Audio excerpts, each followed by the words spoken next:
विधानसभा चुनाव के मद्देनजर सीएम नीतीश कुमार ने सोमवार को वर्चुअल रैली के माध्यम से बिहार की जनता को संबोधित किया। अपने संबोधन में जहां उन्होंने एनडीए के 15 साल के शासनकाल की उपलब्धियां गिनवाई, वहीं आरजेडी शासनकाल और लालू परिवार पर जमकर निशाना साधा। वहीं इतने सालों में पहली बार नीतीश कुमार ने लालू परिवार के अंदर चल रहे पारिवारिक कलह को लेकर सवाल उठाए। नीतीश कुमार ने पहली बार ऐश्वर्या का नाम लिया। स्वर्गीय दरोगा प्रसाद राय जी के पुत्र हैं चंद्रिका राय जी, और इनकी पुत्री, क्या हुआ ऐश्वर्या राय के साथ व्यवहार? कितनी पढ़ी लिखी है। लोग शिक्षा पर बात करते हैं और पढ़े लिखे लोगों के साथ क्या व्यवहार हुआ, ये परिवार का मामला मैं कुछ कहना नहीं चाहता हूं, लेकिन कितना दुखद है। एक पढ़ी लिखी लड़की के साथ क्या हुआ, और कौन है, कौन है आप जरा बता लीजिए, किनकी पुत्री है? आप जरा कल्पना कर दीजिए, दरोगा बाबू की पुत्री और राम लखन बाबू का पौत्र जो जयवर्धन है। क्या इन लोगों के साथ किया भाई?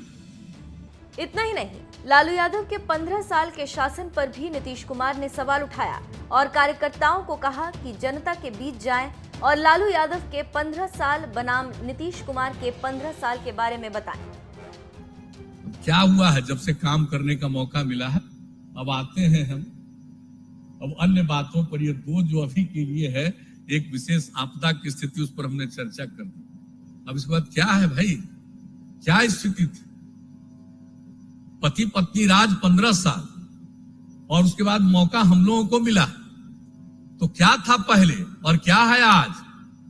क्या स्थिति थी विधि व्यवस्था की? क्या लोग बोलते हैं आजकल तो पता नहीं, स्टेटमेंट देना और छप भी जाता है, कमाल है। सब लोगों को मालूम नहीं क्या था, सामूहिक क्या हो रहा था, नरसंहार, किस किस तरह की घटना हो रही थी। अब आज क्या स्थिति हो गई है, जरा बताइए, कौन सी स्थिति है? हर प्रकार से हम लोगों ने किया, और जैसे ही काम करने का मौका मिला, इस पर तो ध्यान दिया ही कि हर हालत में क्राइम, करप्शन, कम्युनलिज्म को हम नहीं बर्दाश्त कर सकते। जीरो टॉलरेंस, ये हमारी शुरू से नीति है और उस नीति पर हम लोग चल रहे हैं। और कितने लोगों को पहले क्राइम भी होता था, कोई हो पाता था सुनवाई वगैरह, कुछ कोई गवाह देने के लिए निकल पाता था जी? क्या स्थिति हुई? हम तो इस बात को नहीं भूल सकते हैं।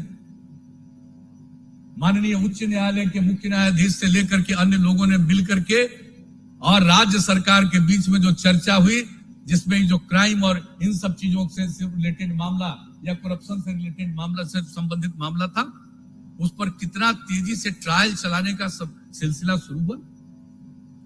लोगों का मनोबल ऊंचा हुआ, लोग गवाही देने लगे, भागते थे गवाही देने से। क्या होता था जी, पहले चलते थे लोग, शाम होने के पहले ही लोग घर में चले जाते थे ना, कोई घर से बाहर निकलता था। और कौन लोग थे? कुछ चंद लोग थे, वैसे लोग जिनको पूरा संरक्षण देने वाले लोग हैं। आजकल कुछ कुछ बोल रहे हैं।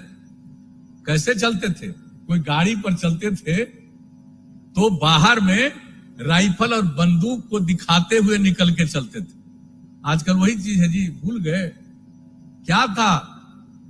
मैं तो सबको कहूंगा कि पुराना फोटो बहुत जगह उपलब्ध है, बताइए वो फोटो और आज का फोटो देखिए।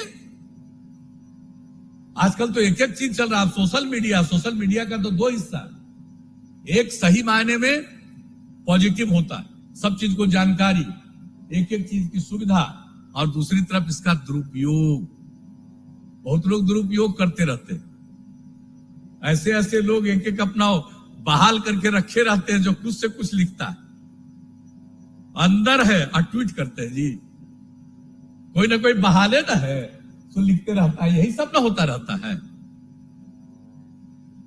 याद करिए, एक बार हम राजगीर में थे, हमारे साथ संजय थे, हमने इनको कहा कि लिखिए, हम लिखाने लगे, 10 लिखाए, और उसके बाद आ करके हम रोज एक एक ट्वीट करने लगे। एकदम इतना चर्चा, देख लिया हमने। उस 5 के बाद हमने कहा छोड़िए, हम सब नहीं करेंगे। लोग तो यही सब करते रहते हैं, क्या क्या नहीं करते रहते। लेकिन क्या स्थिति है क्राइम की? जो स्थिति पहले थी आज वो है क्या? आप जरा सा बता दीजिए। हर बार, और हम लोगों ने जो ट्रायल से लेकर के एक एक काम करवाया, जांच वगैरह का सबका काम करवाया, और आपको मालूम है इन लोगों की स्थिति थी क्या था? नक्सलिज्म का भी जी, कौन सी स्थिति थी? हमने क्या किया 2004? हम लोगों ने 65 पंचायतों का चयन करवाया, आपकी सरकार आपके द्वार, और जो सबसे प्रभावित उस तरह का इलाका था, पंचायत था, उन सभी पंचायतों में जाकर के एक एक ट्रेनिंग से लेकर के उस गांव के विकास का एक एक काम करवाया। और जब उसके लिए और सब काम किया गया, जो गरीब गुरबा तबके के लोग थे जिनको अधिकार दिया गया, तब जाकर के क्या स्थिति हो गई है, कितनी स्थिति बेहतर हुई। और जो क्राइम करते थे उनकी गिरफ्तारी और फिर ट्रायल, उसके चलते ये सब चीज घटा। इसलिए अब पहले कैसी स्थिति है, हम लोगों ने सांप्रदायिक सद्भाव और सामाजिक सौहार्द का उदाहरण बनाया हर तरह से। कहां करते थे जी? अरे वोट जिसका चाहे मिल जाए, हमको उसकी कोई चिंता नहीं है, लेकिन जरा बता दीजिए कि पहले क्या हुआ था, क्या स्थिति रहती थी लोगों की। और हम लोगों ने जितना लोगों की सेवा की है, खिदमत की है, तो कानून और व्यवस्था की स्थिति इंप्रूव की। अगर आप बताइए, आप जरा एक बात देख लीजिए, हर साल केंद्र सरकार के द्वारा प्रकाशित होता है पूरे देश का, हर एक राज्य का, कि कहां कितना कौन सा क्राइम हुआ है, उसके बारे में फिगर निकलता है। अभी 2018 का निकला है, तक उसका निकला है। 2018 में क्या है जी अपराध का आंकड़ा? अब ये समझ लीजिए, राष्ट्रीय औसत दर देश भर का, नेशनल एवरेज राष्ट्रीय औसत दर है प्रति लाख की जनसंख्या पर जो अपराध की संख्या है 383.5 है देश में औसत 1 लाख की आबादी पर, और बिहार का 1 लाख की आबादी पर औसत अपराध है 222.1। यानी बिहार का स्थान देश में आपराधिक मामले में 23वां नंबर पर है। जरा ठीक से कोई बात करिए। इंसिडेंट्स होता, कुछ आदमी तो गड़बड़ मिजाज का रहता है, आप कितना भी इंतजाम कर दीजिए, कुछ न कुछ बाएं दाएं करता ही है।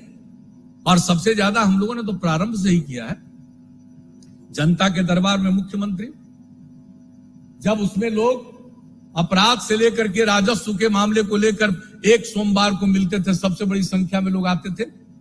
हम 10 साल ही काम करते रहे और देख लिया और आकलन करवाया कि जो मर्डर का है और इस तरह का अपराध है, उसका सबसे बड़ा कारण है या तो भूमि का विवाद, संपत्ति का विवाद।